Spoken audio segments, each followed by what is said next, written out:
Elias Guerreirinho do povo brasileiro, hein? Guerreiro do povo brasileiro. Vamos ver. Elias merece uma condecoração de herói brasileiro. Puta merda. Tudo bom? Obrigado aí por vindo. Eu não sei, eu tenho nem palavra pra dizer como que eu vim parar aqui, mas o importante é que eu tô aqui e vai ser, eu acho que, como eu disse pra você antes de entrar aqui, vai ser muito divertido essa conversa, com certeza, né? Tomara, né? Eu gosto de me divertir, né? Eu Ai, velho, foda. Eu não tanco, não. sei que deu uma polêmica tu vir aí, né? Dentro, você tava falando aí do pessoal de esquerda. Bom, o pessoal de esquerda não gosta muito de mim, né? Vamos ser francos sobre a situação sociocultural brasileira atual. Ah, Monark. Ah, para com isso, né? Ah, a galera não gosta de mim. Porra, velho, tu fala merda a cada 3 segundos. Gente, de novo, o problema não é só falar a merda, né? Não é como se o menino Monark estivesse falando merda e coisas inofensivas. Sabe? Uma besteira, um ato falho. O cara relativizou o partido nazista, relativizou pedofilia. Não tem como, velho. E o grande problema, sabe qual é? Pra além de falar todas essas bosta, pra além disso, o cara não consegue ouvir uma crítica. Não consegue, porque ele vai sempre se defender a sua mediocridade nesse pensamento mediano, né? Por isso que é medíocre, pela ideia de liberdade de expressão. Ah, sabe? Porra, 30, 40, quase 40 anos nas costas, parça. Para de se comportar que nem uma criança. Porra, vira adulto, amadurece. Mas é isso, né? É um adulto irresponsável. Mas e aí, como que foi? Eles encheram muito teu saco? Não, né, que a polêmica, eu acho primeiro que a polêmica é muito normal, né, porque eu mesmo dentro da esquerda eu tenho posições que não agradam muita gente, né. Então eu aceitar vir no programa, que geralmente as pessoas não aceitam vir, não sei nem se você já convidou alguém de esquerda para vir aqui, né. Nossa, vários. E eu aceitar vir no programa que vários não aceitaram, vai gerar algum tipo de discussão, né. Até porque rede social, esse tempo louco que nós vivemos, as polêmicas e falsas polêmicas acabam alimentando muito esse tipo de...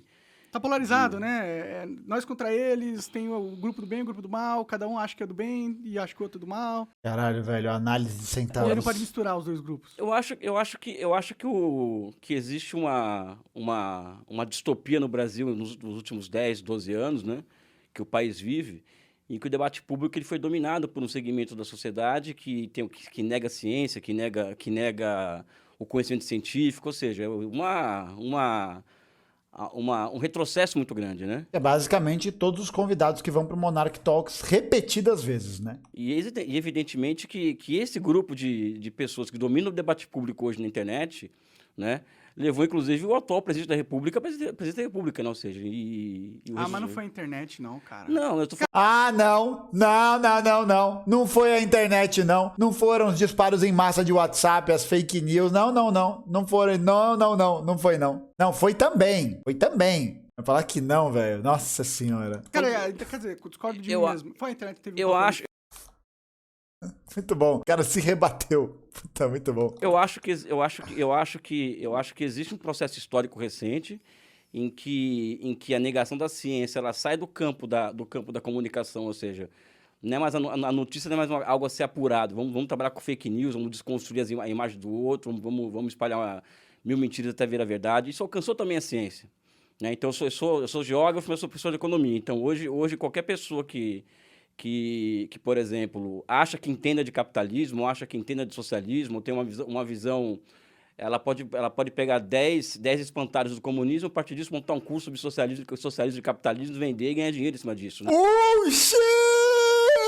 Falou da Renata, hein? Falou da Renata. Cutucou não, ela pegou a redinha de limpar piscina e tal, e deu, né? Puta merda, velho. Caralho. E mentiu? Não mentiu. Mano, gente, se vocês não viram, assistam o debate do Elias com a Renata, primeiro. E depois assistam um canal que eu acho que é da Fundação Grabois, não sei qual que é exatamente o nome do canal, mas é um vídeo que o Elias comenta sobre o processo do debate. É muito bom, os dois vídeos. E a Renata, ela é simplesmente amassada. Amassada. E é isso, né? A gente vê que esse terreno fértil da extrema-direita cresceu muito no Brasil, pautado sobretudo por velhos espantalhos comunistas, e não tinha ninguém pra rebater, né? Porque ficava nessa pira meio moralizante, né? Ah, não, nós da esquerda somos melhores, não precisamos responder, a gente tem a verdade, a história nos absolverá. Deu no que deu, né? Deu no que deu. Essa posição idealista, essa posição moralista, essa posição elitista, deu nisso. Deu nisso. Essa galera dominou o debate público da internet durante muitos anos e a gente demorou pra ter um processo de conscientização maior, né, sobre a esquerda radical. A gente tem canais que são precursores disso, né? Como Tempero Drag, Humberto Matos, o próprio Jones. Tá aí há algum tempo, tá ligado? Mas esse debate demorou muito pra ser engatado.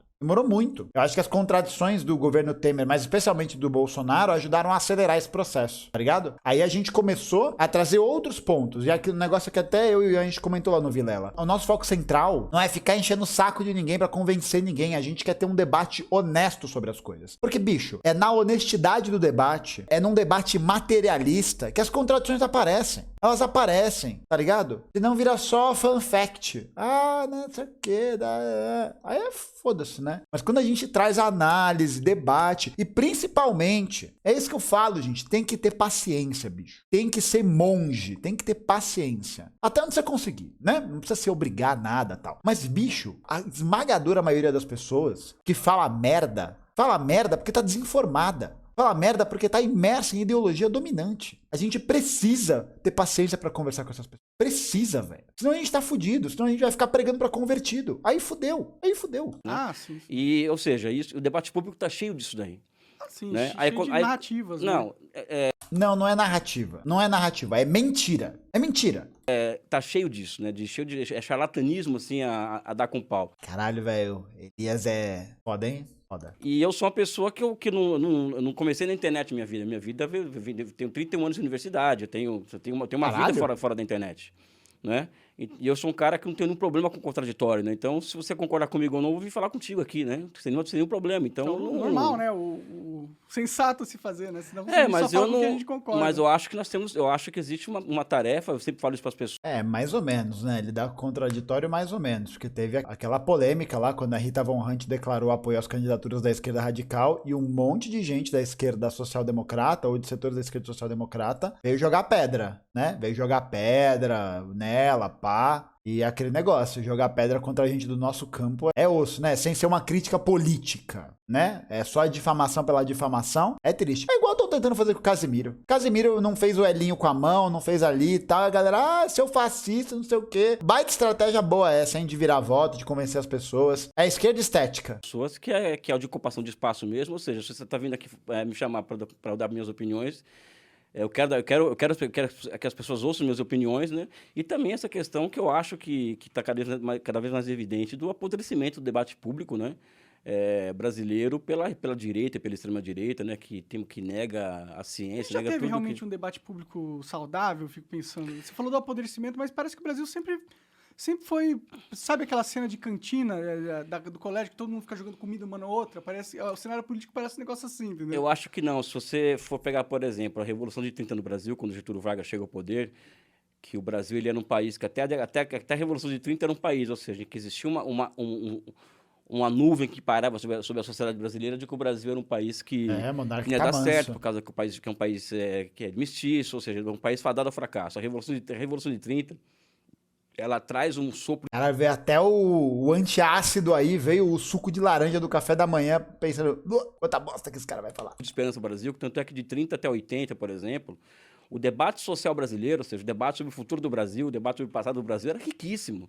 As polêmicas eram de alto nível, sabe? Você pega O que rolava, assim, qual era a discussão do momento naquela época? Qual o caminho que o Brasil deveria seguir? Ou seja, se o país tinha que ser um país nós tínhamos que seguir o caminho da industrialização, ou tínhamos que ser um país agrário, se o Brasil teve feudalismo, se não teve feudalismo. Ou seja, era uma discussão no nível de abstração que, ao fim e ao cabo, né, você conseguia encontrar soluções ao Brasil e com uma característica naquela época, né? Acho que é também muito de projeto político, né? Muito de a gente lembrar que cada uma dessas discussões, cada uma dessas defesas, dessas linhas, está muito relacionado a quem vai propor essas linhas, né? A de que grupo e quais são as soluções para isso. Porque no mesmo país de Nina Rodrigues, que era um sociólogo abertamente eugenista e racista, e também do Gilberto Freire, que cria aquele mito, né, da democracia racial, a gente tem também um Clóvis Moura da vida, né? A gente tem um Abdias Nascimento, tá ligado? Então acho que essas discussões, elas não são só do campo da abstração, né? Só do campo acadêmico, só do campo do qual caminho o Brasil deve seguir. É um campo que tá permeado pela forma como cada grupo social existe e faz o seu projeto político para o Brasil, né? No caso, o melhor projeto é o da classe trabalhadora forever. A direita e a esquerda,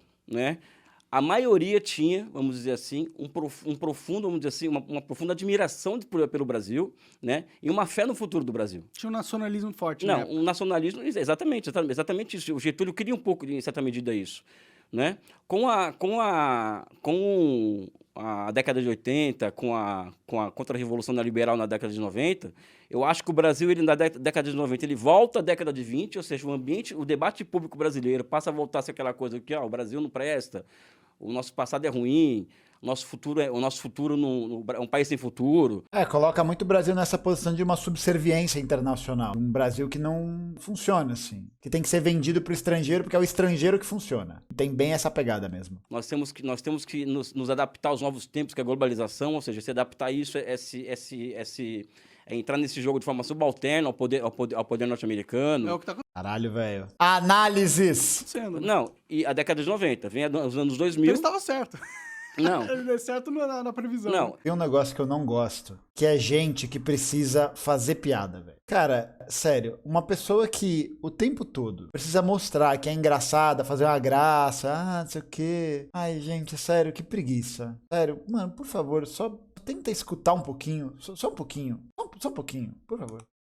Vem os anos 2000, Uhum. eu acredito que o debate público melhora, porque da década dos anos 2000, 2002, 2010, 2011... Mas acho que é fundamental a gente pensar um negócio, que é o seguinte, o debate público ele avança nesse sentido, não por causa do Vargas. Eu acho que eu partilho de uma análise que eu concordo com Elias, que existe um avanço no debate público, mas eu acho que as motivações para esse debate são outras, para esse aumento do debate. Em que a gente tem, fundamentalmente, uma participação cada vez maior de setores da classe trabalhadora envolvidos em várias dinâmicas sociais, tanto na universidade, quanto no Estado, quanto na organização política. Então, esse tempo que a gente tem, essa contra-revolução neoliberal, e a gente tem, até na ditadura militar, né, esse debate ele vai se esvaziar muito, ele se esvazia muito, é justamente porque não existe uma efetiva, ou não que não existe, né, mas a participação da classe trabalhadora, ela é muito minada nesse período. À toa que, enfim, né, o PCB foi o partido mais perseguido durante toda a ditadura militar, porque era um partido que propunha uma linha de radicalidade que não existia, tá ligado? Não existia para dentro do regime, não poderia existir. Então, eu acho que é importante salientar que esse avanço das pautas do debate não acontece pelas forças da natureza, né?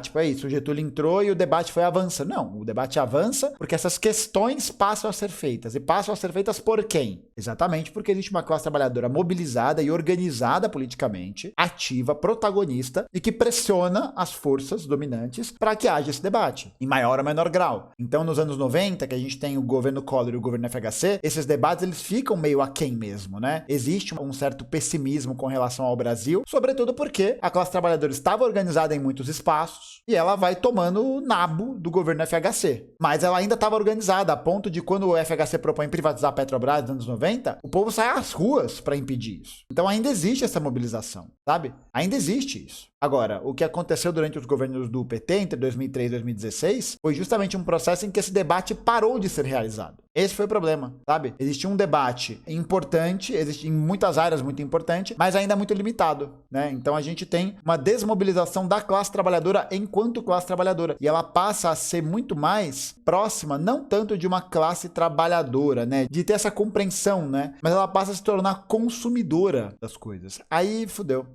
porque ela vai ser despolitizada. Ela vai ter esse esvaziamento ideológico, né? Porque essas organizações de trabalhadores, né, essas organizações revolucionárias, estavam num segundo plano naquele momento. Ou muito diminutas, com muitas dificuldades. E aí, nesse terreno fértil da despolitização, é claro que a ideologia dominante conseguiu se colocar, e dentro da crise cíclica do capitalismo, consegue se colocar de forma radical, no caso, a extrema-direita. Então, eu acho que não é à toa que a gente pode observar essa ascensão. Que é isso, se não existe debate público, se não existe debate ideológico, não existe vazio ideológico. Não existe vazio ideológico. Alguém vai preencher esse espaço. E se nós da esquerda radical não preenchemos esse espaço vai ser ocupado pelo reformismo, e aí quando o reformismo não der conta mais das contradições, porque historicamente é isso que acontece. É isso que acontece. O reformismo não é capaz de responder a todas as contradições da sociedade liberal. Não é capaz. Por isso que o reformismo ele descamba em extrema-direita, posteriormente. Porque ele não resolve as questões de forma radical, de forma estrutural. Ele não resolve.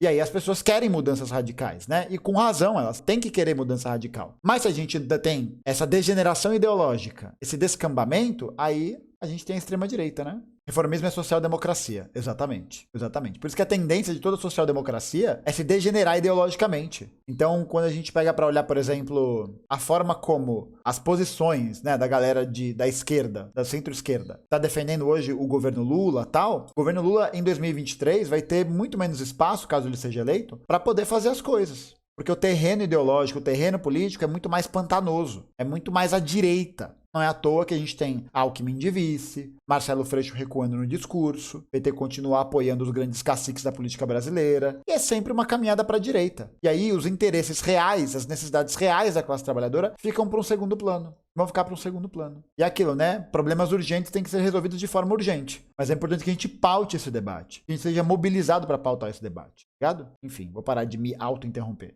O Brasil passou a ter uma discussão sobre o futuro do país de uma forma mais séria, né?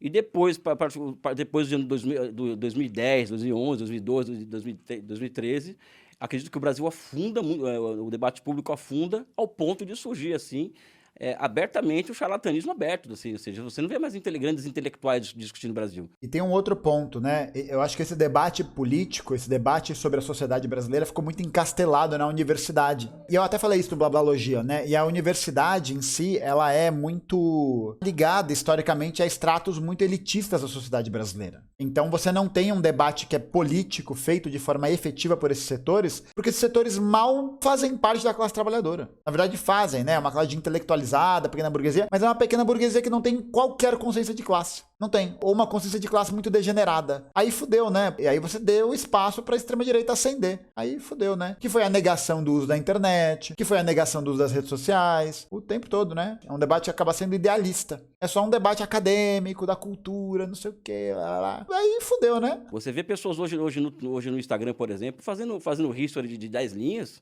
ganhando 50 mil likes, por exemplo, e essa pessoa vai levar essa opinião de 10 linhas lá para frente, isso vira opinião, né? E opinião como se diz, cristalizada na sociedade, né? E o contrário daquilo, é professor de federal, né? Não pode levar esse cara a sério. Né? Ou seja, acho que Entendi. Ou seja, é professor de federal, Você está dando muito valor a qualquer pessoa sem se importar com as credenciais, e as credenciais são desvalorizadas. Não é uma questão de credencial, porque eu não sou academicista, eu estou na universidade, eu tenho, sabe? Não é isso. A questão que eu tenho colocado onde me perguntam é de que ser intelectual, ou seja, eu ser uma pessoa voltada para a produção de ciência e de conhecimento é tarefa de uma vida. Ah, sim. Sabe, não é uma coisa que... Pra se aprofundar realmente em qualquer coisa. Eu acordo, eu tenho toda uma rotina particular, assim como outros colegas meus, como o André Roncalho e o Wallace Moreira, que são do Conexão Xangai, que é o canal que é o programa que nós temos na internet de maior público, né? Já entre no canal do André Roncalho e curtam esse canal que é o nosso do Conexão Xangai. Vocês falam sobre China lá? O Conexão Xangai, ele é, abrindo parênteses aqui no que eu estava falando, o Conexão Xangai, ele é um programa em que nós damos É um contra a Conexão Manhattan. Lembra do Conexão Manhattan, que tinha o Diogo Mainardi, o Ricardo Amorim, aquele outro velho lá? Bem massa.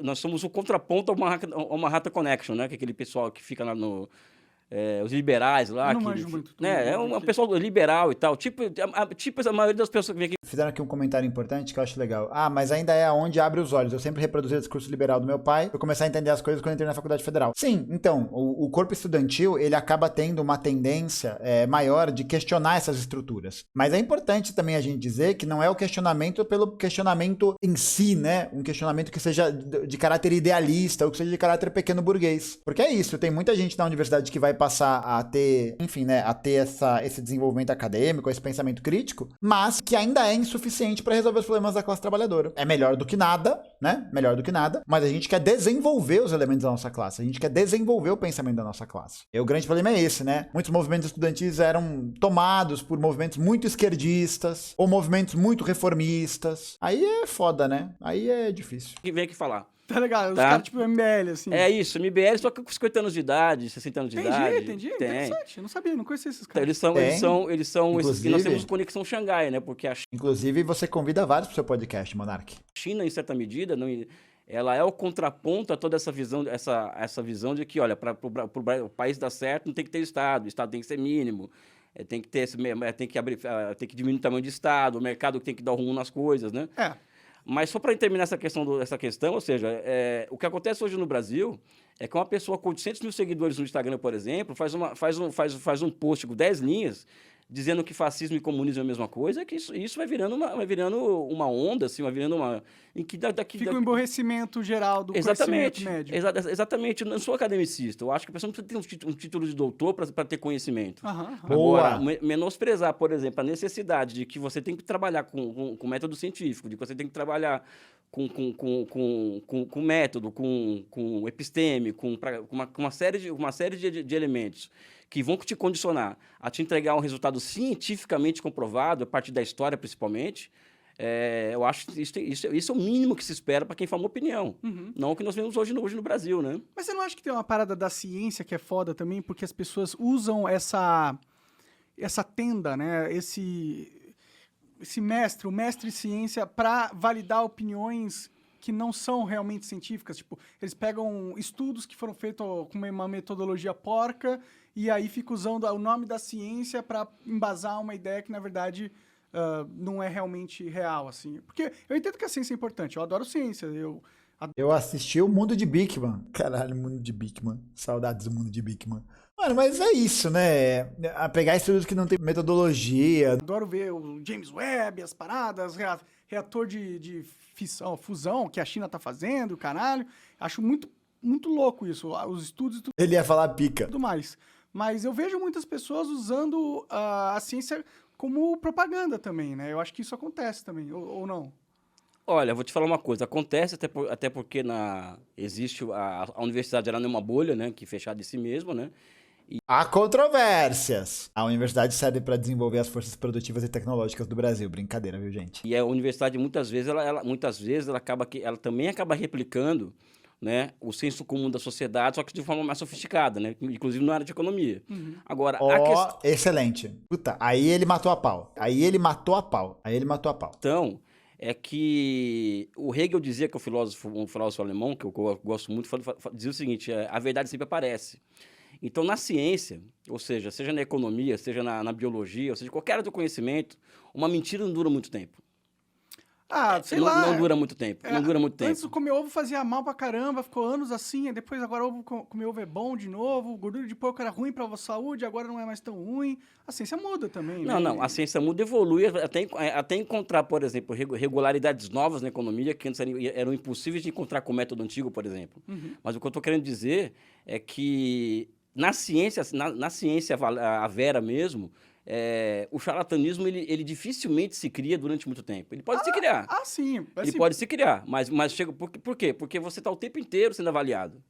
Eu, por exemplo, tenho... Assim, eu não diria que ele vai simplesmente acabar, né? Que o charlatanismo... Como o Elias tem razão nesse ponto, né? Se não existe um aprofundamento nesse debate e tal, em um dado momento, esse charlatanismo vai ganhando as massas, crescendo, mas ele não acaba porque a verdade não é essa. Eu acho que ele passa por um questionamento da sua ordem quando existe o apontamento das contradições. Aí sim. Mas esse apontamento, portanto, só pode ser realizado por pessoas que tenham esse conhecimento, né? Ou que se proponham a levantar esse conhecimento, tá ligado? Por isso que eu reforço, né? É muito importante a nossa participação na internet nesse debate, porque aí a gente tá mobilizando pessoas para pelo menos questionarem esse charlatanismo dominante. Então não é que ele acaba porque ele acaba. Ele acaba porque existe uma oposição política que promove isso. Uma oposição política que vai questionar essa ordem, que vai questionar essa produção de conhecimento. E não pela simples força, né? Eu tenho obrigações para com a universidade,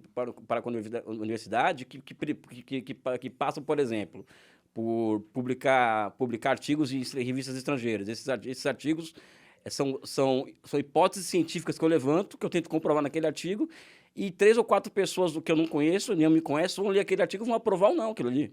Ou seja, existe um processo de controle interno do processo. Sim. Né? Nas redes sociais não tem isso. É o like, né? Esse controle, Sabe, né? É um controle de popularidade, não de método científico, né? Sabe? Então, eu quando aceitei vir aqui, por exemplo, uma das questões que eu levanto sempre é a seguinte: eu acho, Monark, honestamente, que a extrema-direita e a direita, ela tem que ser retirada da sua zona de conforto, entendeu? Perfeito. Aí o Elias novamente matou a pau. Eu não iria no Monark, mas o Elias aí matou a pau. Porque eu acho que é importante também a gente salientar que o nosso objetivo não é só fazer o questionamento da direita pelo próprio questionamento, né? Mas há que ter um ganho político nessas ações. E aí eu acho que no programa do Monark, pela forma como a conjuntura está dada, não tem muito ganho político a ser realizado, assim. O público dele não vai ser convencido de nada muito diferente do que eles já acreditam, tá ligado? Por isso que pra mim não compensa. Mas eu posso estar equivocado, né? Enfim. Tem que ser retirado da sua zona de conforto. Então, se eu não vier aqui num canal e que o público majoritariamente é conservador, a gente sabe disso, né? Sabe? Conservador eu não diria, viu, cara? Não. Porra, você tem que acompanhar mais seu chat, Monark, porque também realmente não é conservador, é tudo nazista. Tudo nazi. E muito nazi. Muita gente que se identifica com o princípio do integralismo, do nazifascismo, com a lógica de Fortran, com a lógica incel. Tem muito. Muito. Porque é difícil um monte de conservador gostar de maconheiro a favor de várias pautas de esquerda, tá ligado? Não, mas se você for da ligação da maconha, não é uma pauta de esquerda, né? É uma pauta até liberal, ou seja, não é nem... Ah, bom, hoje em dia a sociedade considera como pauta de esquerda. Não, é. Não, é uma pauta liberal, historicamente. Não, eu sei que na sua origem talvez não fosse, mas normalmente Sabe? quem defende essa pauta é uma pessoa de esquerda. Sabe? Então, quando eu aceito vir nesse espaço, quando eu fui no Rogério Vilela debater com a Renata Barreto, sabe? Eu fui no intuito de, olha, eu particularmente não aguento mais esse pessoal vendendo, as pessoas ficando milionárias, vendendo charlatanismo, entendeu? As pessoas, elas não têm domínio teórico nenhum do que elas estão falando. Eu fui pra lá pra macetar a Renata. E eu sabia que eu macetaria a Renata. Porque a Renata sequer leu qualquer coisa de qualquer coisa. Mano, brabo, hein? Trabalham com espantalhos, né? Depois eu vejo num dia um negócio, uma plataforma de curso, tá lá uma pessoa que... História política dos Estados Unidos, ou seja... Aí você vai ver se essa pessoa já produziu alguma coisa sobre isso, nunca produziu absolutamente nada sobre isso. Isso chega a ser, assim, é o estado da arte, né? Do obscurantismo na sua máxima potência, né? É uma forma de ver, mas tem uma outra forma de ver também, né? A internet deu espaço a tanta gente falar que, invariavelmente, vão pessoas criar conteúdos que talvez não sejam de exímia qualidade, mas servem para um propósito individual para elas, ou talvez... E o problema é esse, porra. O problema é esse. Enfim, vamos lá. para um grupo que quer validar certas ideias, Exatamente isso. Mas isso é natural, isso não é algo, tipo, não é um obscurantismo, para mim é o contrário, porque você também tem esse espaço, entendeu? Todo mundo tem esse espaço. Isso, inclusive, é um defeito da galera socialista, comunista. Eles não queriam, eles se negaram de ocupar esses espaços faz muito tempo, entendeu? Peraí, vamos lá. Caralho, velho, nem acredito nisso. Mas isso que o Monark disse, ele tá certo. A esquerda se recusou a ocupar esse espaço. Mas não pelos motivos que ele acha. Porque o que ele está dizendo, então, é que a pessoa pode produzir conteúdos que eventualmente não tenham essa acuridade científica, né? Essa precisão científica, essa precisão da produção científica, do estudo. Porque serve para ela. O problema é justamente esse. Ciência não é feito para servir a propósitos individuais. Essa é uma visão neoliberal de ciência. Essa é uma visão podre da ciência. Porque significa, portanto, dizer que o conhecimento deve ser produzido para que ele sirva a interesses pessoais. E aí, nesses interesses pessoais de falar dessas coisas tal, a pessoa pode simplesmente mentir para servir como ganha-pão, que é o que a Renata Barreto faz. A Renata Barreto mente e só mente. Ela não faz mais nada. Ela não leu nada. Só que qual que é o lance? Esse discurso dela funciona para a ideologia dominante, porque é o discurso do senso comum. O senso comum que eu digo que é reproduzido, né, no sentido gramsciano, é reproduzido de uma forma mais natural na sociedade, porque é o discurso da ideologia dominante. É isso. Então, a pessoa pode pegar esses elementos e fazer para o uso próprio? Não pode. Não pode. Você está privando ela da liberdade de fazer isso? Estou. Sou contrário a isso. A pessoa não pode achar que tem essa liberdade, porque isso é um grande perigo. Isso é um grande perigo porque aí pode vir qualquer gente de charlatanismo puro, como Renata Barreto, Peter Ancapsu, essa galera, o Paulo Coelho, essa galera de cérebro derretido para falar qualquer merda e isso se transformar em alguma coisa veiculada próximo da realidade. Vai explorar os elementos ideológicos dominantes para poder ganhar dinheiro dando curso. Sabe? Pra poder fazer valer. Isso é interessante. Como o próprio Olavo de Carvalho, exatamente. O Olavo de Carvalho é o precursor disso. O cara nunca leu porra nenhuma do que ele falava. Nada. E conseguiu crescer, inspirado em polêmica, em palavrão. É só isso, velho. Só isso, parça. No Flow, a gente sempre chamou o cara de esquerda.